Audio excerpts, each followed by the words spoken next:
ಕಟ್ಗೆ ಕಂಪ್ಯೂಟರ್ನ ಸಮಸ್ತ ಯೂಟ್ಯೂಬ್ ಪರಿವಾರಕ್ಕೆ ಇಂದಿನ ವಿಡಿಯೋಗೆ ಸುಸ್ವಾಗತ. ಇವತ್ತಿನ ಕಾನ್ಸೆಪ್ಟ್ ಬಂದ್ಬಿಟ್ಟು ಏನಪ್ಪ ಅಂದರೆ, ಸುಮಾರು 3 ದಿನಗಳಿಂದ ನಾವು ಏನು ಕಲಿತಿದ್ದಪ್ಪ ಅಂದರೆ MS ವರ್ಡ್ನಲ್ಲಿ ಇನ್ಸರ್ಟ್ ಪಾರ್ಟ್ನಲ್ಲಿ ಬಂದುಬಿಟ್ಟು ನಾವೇನು ಕಲಿತಿದ್ದಪ್ಪ ಅಂದರೆ ಶೇಪನ್ನು ಕಲಿತಾ ಇದ್ದೀವಿ. ಇವತ್ತಿದು ಕೊನೆಯ ಪಾರ್ಟ್ ಆಗಿದೆ. ಶೇಪ್ನ ಬಗ್ಗೆ ನಾವು ಒಂದು ಪಾರ್ಟ್ನಲ್ಲಿ ಒಂದು ಬ್ಯಾನರ್ ಮತ್ತು ಪೋಸ್ಟರನ್ನು ಮಾಡೋದು ಕಲ್ತಿದ್ದೀವಿ. ಎರಡನೇ ಪಾರ್ಟ್ನಲ್ಲಿ ನಾವು ವಿಸಿಟಿಂಗ್ ಕಾರ್ಡ್ ಮಾಡೋದನ್ನು ಕಲ್ತಿದ್ದೀವಿ. ಇವತ್ತಿನ ಕಾನ್ಸೆಪ್ಟ್ ಬಂದುಬಿಟ್ಟು ಇಂಡಿಯನ್ ಫ್ಲ್ಯಾಗ್ ಯಾವ ಟೈಪ್ ಮಾಡ್ಬೇಕು ಸರ್ ಯೂಟ್ಯೂಬ್ದಾಗ, ಅಥವಾ ಯೂಟ್ಯೂಬ್ ಲೋಗೋ ಯಾವ ಟೈಪ್ ಮಾಡ್ಬೇಕು ಸರ್ ನಮಗೆ ಶೇಪ್ಸ್ನ್ಯಾಗ, ಅದೆಲ್ಲ ಕಲಿಸ್ತೀನಿ. ನೋಡಿ ಬನ್ನಿ. ಯೂಟ್ಯೂಬ್ ಲೋಗೋ ಮತ್ತು ಇಂಡಿಯನ್ ಫ್ಲ್ಯಾಗ್ ಎರಡೂ ಮಾಡೋದನ್ನು ಇವತ್ತಿನ ವೀಡಿಯೋದಾಗ ಕಲಿಸ್ತಾ ಇದ್ದೀನಿ. ಬನ್ನಿ ವಿದ್ಯಾರ್ಥಿಗಳೇ, ನಾವು ಸ್ಟಾರ್ಟ್ ಮಾಡೋಣ. ಇಲ್ಲಿ ಮೊದಲಿಗೆ ನಾನು ಏನು ಮಾಡ್ತಾ ಇದ್ದೀನಿ, ಇಲ್ಲಿ ಒಂದು ಶೇಪ್ ಇದೆ. ಈ ಶೇಪನ್ನು ಸೆಲೆಕ್ಟ್ ಮಾಡ್ತೇನೆ. ಬಂತಾ? ಇದನ್ನೇ ಏನು ಹೇಳ್ತೀನಿ ನಾ, ಈ ಶೇಪ್ನಲ್ಲಿ ನನಗೆ ಯಾವ ಕಲರ್ ಬೇಕೋ ಆ ಕಲರನ್ನು ಕೊಡ್ತೇನೆ. ನನಗೆ ಕಲರ್ ಬಂದುಬಿಟ್ಟು ಆರೆಂಜ್.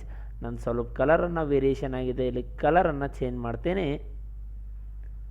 ಆಫೀಸ್ ಕಲರ್ ಫಾರ್ಮ್ಯಾಟ್ ಬಂದ್ಬಿಟ್ಟು ಆರೆಂಜಾ, ಆರೆಂಜ್. ನೆಕ್ಸ್ಟ್ ಇದನ್ನು ಕಂಟ್ರೋಲ್ ಟೈಪ್ ಮೂವ್ ಮಾಡಿ ಬಂತ. ಇದನ್ನು ಮತ್ತೆ ಚೇಂಜ್ ಮಾಡಿ. ಇಲ್ಲಿ ಬಂದ್ಬಿಟ್ಟು fill white, outline also fill white. ಕಾಣ್ತಾ ಇದೆ ಅಲ್ವಾ? ಔಟ್ಲೈನ್ ಸ್ವಲ್ಪ ಬ್ಲ್ಯಾಕಲ್ಲೇ ಇರಲಿ. ಓಕೆ, ಅದಾದ ತಕ್ಷಣ ಇದನ್ನೇನು ಮಾಡ್ತೀನಿ, ಕಂಟ್ರೋಲ್ ಹಿಡಿದು ಈ ಟೈಪ್ ಮೂವನ್ನು ಮಾಡ್ತೀನಿ. ಓಕೆನಾ?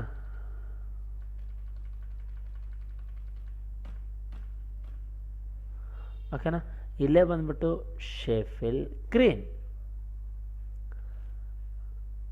ಓಕೆ, ಅದಾಗೋಣ. ನಾವು ಒಂದು ಕೋಲನ್ನು ಮಾಡ್ತೀನಿ. ಇದಕ್ಕೆ ಶೇಪಲ್ಲಿ ಬಂದ್ಬಿಟ್ಟು ಒಂದು ಲಂಬವಾದ ಒಂದು ಪೋಲನ್ನು ಮಾಡ್ತೇನೆ. ಇದೇವಾ? ಓಕೆ, ಪೋಲಿಗೆ ಯಾವ ಬಣ್ಣ ಕೊಡೋಣ ನಾವು? ಪೋಲಿಗೆ ಬಂದ್ಬಿಟ್ಟು ಬೂದಿ ಬಣ್ಣನ ಕೊಡೋಣ. ಓಕೆ, ಅದಾದ ತಕ್ಷಣ ನಾವು ಜಂಡದ ಕಟ್ಟಿಯಾಗಿ ಮಾಡಬೇಕಾದ್ರೆ ಇಲ್ಲೇ ಬರ್ತೀನಿ, ಒಂದು ಶೇಪನ್ನು ಸೆಲೆಕ್ಟ್ ಮಾಡ್ತೀನಿ. ಇಲ್ಲೇ ಬಂದುಬಿಟ್ಟು ಈ ಟೈಪ್ ಮಾಡ್ತೀನಿ. ಓಕೆ, ಇದೇ ಶೇಪನ್ನು ಮೂವ್ ಮಾಡಿ ಇಲ್ಲಿ ಕಾಪಿ ಮಾಡಿಕೊಂಡು ಸ್ವಲ್ಪ ದೊಡ್ಡದಾಗಿ ಮಾಡ್ತೀನಿ. ಇಲ್ಲೇ ಮಾಡ್ತೀನಿ. ಓಕೆನಾ? ಇದೇ ಶೇಪನ್ನು ಸೆಲೆಕ್ಟ್ ಮಾಡಿಕೊಂಡು ಇಲ್ಲೇ ಬಂದುಬಿಟ್ಟು ಮತ್ತೆ ಅಂಡು ಮತ್ತು ಕಂಟ್ರೋಲ್ ಹಿಡಿದು ಈ ಟೈಪ್ ಮೂವ್ ಮಾಡಿ ಶೇಪನ್ನು ತೊಗೊಂಡ್ಬಿಟ್ಟು ಸ್ವಲ್ಪ ಈ ಟೈಪ್ ದೊಡ್ಡದಾಗಿ ಮಾಡ್ತೀನಿ. ಈ ಟೈಪ್ ಭಾರತದ ಧ್ವಜ ಬೇಕಾದರೆ ನೀವು ಮಾಡ್ಬೋದು ವಿದ್ಯಾರ್ಥಿಗಳೇ. ನೀವು ಯಾವುದೇ ಸರ್ ಎಲ್ಲ ಮಾಡಿದ್ರಿ, ಆದರೆ ಧ್ವಜದಲ್ಲಿ ಏನು ಮಾಡಿದ್ರಪ್ಪ ಅಂದರೆ ಅಶೋಕದ ನಾವು ಇದು ಮಾಡಿಲ್ಲ ಸರ್, ಚಕ್ರ ಮಾಡಿಲ್ಲ, ಅಶೋಕ ಚಕ್ರ ಮಾಡಿಲ್ಲ. ಮಾಡೋಣ, ಅದೇನು ದೊಡ್ಡದಾಗಲ್ಲ. ಓಕೆನಾ? ಯಾವುದೇ ಕಾನ್ಸೆಪ್ಟ್ ಬೇಕಾದರೆ ಮಾಡೋಣ. ನಾನು ಇದಕ್ಕೆ ಬೂದಿ ಬಣ್ಣನೇ ಕೊಡ್ತೀನಿ. ನಮ್ಮ ಪಿಲ್ಲರ್ ಓಕೆ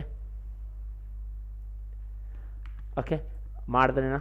ಅದಾದ ತಕ್ಷಣ ನೆಕ್ಸ್ಟ್ ಆಪ್ಷನ್ ಬಂದುಬಿಟ್ಟು ಇಲ್ಲೇ ಬರ್ತೀನಿ, ಒಂದು ಶೇಪಲ್ಲಿ ಬರ್ತೀನಿ. ಇಲ್ಲೊಂದು ಆಪ್ಷನ್ ಬರುತ್ತೆ 24 ಪಾಯಿಂಟ್ ಸ್ಟಾರ್ ಅಂತ ಬರುತ್ತೆ. 24 ಪಾಯಿಂಟ್ ಸ್ಟಾರ್ ಅಂತ ಬರುತ್ತೆ. ನಾನು ಇದನ್ನು ಏನು ಮಾಡ್ತೀನಿ, ಈ ಟೈಪ್ ಡ್ರಾ ಮಾಡ್ತೀನಿ.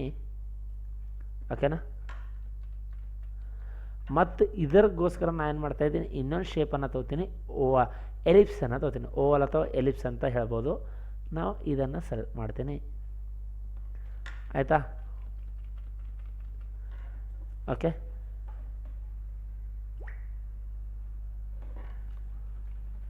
ಇಲ್ಲಿ ಬಂದ್ಬಿಟ್ಟು ಫಿಲ್ ನೋ ಫಿಲ್ ಅಂತ ಹೇಳ್ತೇನೆ. ಏನಂತ ಹೇಳ್ತೀನಿ? ಫಿಲ್ ನೋ ಫಿಲ್ ಅಂತ ಹೇಳ್ತೀನಿ. ಆದರೆ ಇಲ್ಲೇ ಬಂದ್ಬಿಟ್ಟು ಇದೇನು 24 ಪಾಯಿಂಟ್ ತೊಗೊಂಡಿದ್ದೀನಲ್ವ, ಇಲ್ಲಿ ಎಲ್ಲೋ ಪಾಯಿಂಟರ್ ಒಂದು ಕಾಣ್ತಾ ಇದೆ. ಈ ಎಲ್ಲೋ ಪಾಯಿಂಟ್ರನ್ನು ತೆಗೆದುಕೊಂಡು ಈ ಟೈಪ್ ಡ್ರ್ಯಾಗ್ ಮಾಡಿ ಇದರ ಫಿಲ್ನು ಬ್ಲೂ ಕೊಡ್ತೀನಿ, ಔಟ್ಲೈನ್ ಫಿಲ್ನು ಬ್ಲೂ ಕೊಡ್ತೀನಿ. Okay okay okay, select format fill blue, outline fill blue. ಅದಾದ ತಕ್ಷಣ ನಮ್ಮ ಭಾರತ ಧ್ವಜಕ್ಕೂ ಕೂಡ ನಾನು ಏನು ಮಾಡ್ತಾ ಇದ್ದೀನಿ, ಫಿಲ್ ನೋ ಫಿಲ್ ಅಂತ ಕೊಡ್ತೀನಿ. ಆದರೆ ಔಟ್ಲೈನ್ ಫಿಲ್ ಏನು ಮಾಡಿದ್ದೀನಿ, ಅಶೋಕ ಚಕ್ರಕ್ಕೆ ಈ ಟೈಪ್ ಕೊಡ್ತಾ ಇದ್ದೇನೆ. ಓಕೆನಾ? ಇಲ್ಲೇನು ಬರಿತೀನಿ, ಇಲ್ಲಿ ಬಂದ್ಬಿಟ್ಟು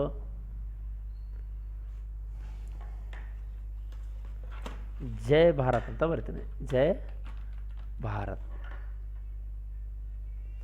ಜೈ ಭಾರತ್ ಮಾತಾ ಕಿ ಜೈ, ಮಾತಾ ಕಿ ಜೈ ಅಂತ ಬರ್ತೀನಿ. ಓಕೆ ಮಾಡಿದ್ದೀನಿ. ಶಾಡೋ ತೆಗಿತೀನಿ. ಟೆಸ್ಟ್ ಟ್ರ್ಯಾಪಿಂಗಲ್ಲಿ ಇನ್ ಫ್ರಂಟ್ ಆಫ್ ಟೆಸ್ಟ್ ತೊಗೋತೀನಿ. ಇಲ್ಲಿ ಬಂದ್ಬಿಟ್ಟು ಜೈ ಭಾರತ್ ಮಾತಾ ಕಿ ಮತ್ತು ಜೈ ಅಂತ ಬರೆದಿದ್ದೇನೆ. ಈ ಟೈಪ್ ಬೇಕಾದರೆ ಮಾಡ್ಬೋದಾ ಸರ್? ನನಗೆ ಇನ್ನೊಂದು ಪೇಜ್ ಬೇಕಾದರೆ Ctrl+Enter ಪ್ರೆಸ್ ಮಾಡಿ. ಸರ್ ನನಗೆ ಇಲ್ಲಿ ಯೂಟ್ಯೂಬ್ ಲೋಗೋ ಬೇಕಾಗಿತ್ತು, ಓಕೆನಾ? ಅಂಡು ಈ ಟೈಪ್ ಬೇಕಾದರೆ ನಾವು ಏನು ಮಾಡ್ಬೋದು, ನಾವು ಭಾಳಷ್ಟು ಆಪ್ಷನ್ಗಳನ್ನು ನಾವು ಭಾರತ ಧ್ವಜ ಮಾಡಿದೆವು ಇವತ್ತಿನ ವೀಡಿಯೋದಾಗ. ಮತ್ತೇನು ಕಲಿಬೇಕಪ್ಪ ಅಂದರೆ ಒಂದು ಯೂಟ್ಯೂಬ್ ಲೋಗೋ ಮಾಡೋದು ಸರ್. ಸಿಂಪಲ್ ಕಾನ್ಸೆಪ್ಟಲ್ಲಿ ಹೇಳ್ತೀನಿ, ಶೇಪಲ್ಲಿ ಬರ್ರಿ, ರೌಂಡ್ ಕಾರ್ನರ್ ಇರೋದನ್ನು ಒಂದು ಶೇಪನ್ನು ಹಾಕ್ದನ ಶೇಪ್ ಫೀಲ್ ಬಂದುಬಿಟ್ಟು ರೆಡ್ ಕಲರ್ ಔಟ್ಲೈನ್ ಬೇಕಾದ್ರೆ ನಾವು ರೆಡ್ ಕಲರನ್ನು ತೆಗೆದುಕೊಳ್ಳಿ. ಅದಾದ ತಕ್ಷಣ ಇಲ್ಲಿ ಒಂದು ಟ್ರಯಾಂಗ್ಲರನ್ನು ತೊಗೊಂಡಿದ್ದೀನಿ. ಟ್ರಯಾಂಗ್ಲರನ್ನು ತೆಗೆದುಕೊಂಡು ಈ ಟೈಪ್ ಬೇಕಾದರೆ ನಾನು ಏನು ಮಾಡ್ತೀನಿ, ಇದು ರೌಂಡ್ ಕಾರ್ನರ್ ಇದೆ ಅಲ್ವಾ, ಈ ಟೈಪನ್ನು ನಾನು ಮೂವ್ ಮಾಡ್ತೀನಿ. ಅಕ್ಕೆ ಯೂಟ್ಯೂಬ್ ಲೋಗೋನು ರೆಡಿ ಆಯ್ತಾ? ಇಂಥ ಭಾಳಷ್ಟು ಲೋಗೋಗಳು ನಾವು MS ವರ್ಡ್ನಲ್ಲಿ ಮಾಡೋದನ್ನು ಕಲಿಬೋದು. ಅದು ಕಾನ್ಸೆಪ್ಟ್ ಬಂದುಬಿಟ್ಟು, ಓಕೆನಾ? ಎಷ್ಟೇ ಲೋಗೋಗಳು ಬೇಕಾದರೆ ನಾವು ಕಲಿಬೋದು, ನಾವು ಮಾಡೋಣ. ನಿಮಗೆಲ್ಲರಿಗೂ ಇವತ್ತಿನ ವಿಡಿಯೋ ಕಾನ್ಸೆಪ್ಟ್ ಚಲೋ ಅನಿಸಿದರೆ ನಮ್ಮ ಚಾನಲ್ಗೆ ಏನಿಲ್ಲ, ಸುಮಾರು ಒಂದು ನಮ್ಮ ಚಾನಲ್ ಗುರಿ ಬಂದುಬಿಟ್ಟು ಈ ವಿಡಿಯೋ ಭಾರತದ ದೇಶಗೋಸ್ಕರ ನಾವು ಮಾಡಿರೋ ವಿಡಿಯೋ ಆಗಿದ್ದು, ನಮಗೆ ಮಿನಿಮಮ್ ಸುಮ್ಮನೆ 10K ಸಬ್ಸ್ಕ್ರೈಬರ್ ಆದರೆ ಸಾಕು. 10K ಸಬ್ಸ್ಕ್ರೈಬರ್ಸ್ ಬೇಕು, ಓಕೆನಾ? 10K ನನಗೇನು ಬೇಕಪ್ಪ ಅಂದರೆ ಸಬ್ಸ್ಕ್ರೈಬರ್ಸ್ ಬೇಕು. ನನ್ನ ಪ್ರಕಾರ ಅಷ್ಟನ್ನು ಸಬ್ಸ್ಕ್ರೈಬರ್ ನಮಗೆ ಸಿಗ್ತಾರಲ್ವ, ಓಕೆ? ನಮಗೆ ಮತ್ತು ಮುಂದಿನ ದಿನಗಳಲ್ಲಿ ನಮ್ಮ ಕಾನ್ಸೆಪ್ಟ್ ಬಂದುಬಿಟ್ಟು ಭಾಳಷ್ಟು ನಾನು ಏನು ಮಾಡ್ತಾಯಿದ್ದೀನಿ, ನನ್ನ ಮುಂದಿನ ದಿನಗಳಲ್ಲಿ ನನಗೇನಾಗಿದೆಪ್ಪ ಅಂದರೆ ಭಾಳಷ್ಟು ಒಳ್ಳೆಯ ಕಾನ್ಸೆಪ್ಟ್ಗಳನ್ನು ನಾನು ನಿಮಗೋಸ್ಕರ ತರಬೇಕಂತ ಪ್ಲ್ಯಾನ್ ಮಾಡಿದ್ದೀನಿ. ಅದಕ್ಕೆಲ್ಲರಿಗೂ ನಿಮ್ಮ ಸಹಕಾರ ನನಗೆ ಬೇಕೇ ಬೇಕು. ಅದಕ್ಕೋಸ್ಕರ ನಮ್ಮ ಚಾನಲನ್ನು ಹೆಚ್ಚು ಶೇರ್ ಮಾಡಿ. ನಮ್ಮ ಚಾನಲ್ ಲೋಗೋ ಬಂದುಬಿಟ್ಟು ನಿಮಗೋಸ್ಕರ ಒಂದು ಲೋಗೋ ಕೂಡ ತೊಗೋತಾ ಇದ್ದೀನಿ. ಆಪ್ಷನ್ ಡೌನ್ಲೋಡ್ಸ್ ನಮ್ಮ ಚಾನಲ್ ಲೋಗೋ ಮೇಲೆ ಇದೆಯಾ, ಆಯಿತಾ? ಲೋಗೋ ಬಂದುಬಿಟ್ಟು ಮತ್ತೆ ತೊಗೋತಾ ಇದ್ದೀನಿ ಇನ್ ಫ್ರಂಟ್ ಆಫ್ ಟೆಕ್ಸ್ಟ್. ನಮ್ಮ ಚಾನಲ್ ಲೋಗೋ ಬಂದುಬಿಟ್ಟು ಇದು ಇದೆ. ನಮಗೆ ಎಲ್ಲ ಭಾರತೀಯರ ಸಪೋರ್ಟ್ ಬೇಕಾಗಿದೆ, ಎಲ್ಲ ಕರ್ನಾಟಕದವ್ರದ್ದು ಕೂಡ ಸಪೋರ್ಟ್ ಬೇಕಾಗಿದೆ, ಎಲ್ಲ ಭಾರತೀಯರ ಸಪೋರ್ಟ್ ಕೂಡ ಬೇಕಾಗಿದೆ. ಇವತ್ತಿನ ವಿಡಿಯೋ ಚೆನ್ನಾಗಿದೆ ಅಂತ ತಿಳ್ಕೊಂಡಿದ್ದೀನಿ. ಎಲ್ಲರಿಗೂ ಶುಭ ದಿನ ಅಂತ ಹೇಳ್ತಾ ಇವತ್ತಿನ ಕಾನ್ಸೆಪ್ಟನ್ನು ಮುಗಿಸ್ತಾ ಇದ್ದೀನಿ. ಬಾಯ್ ನಂದ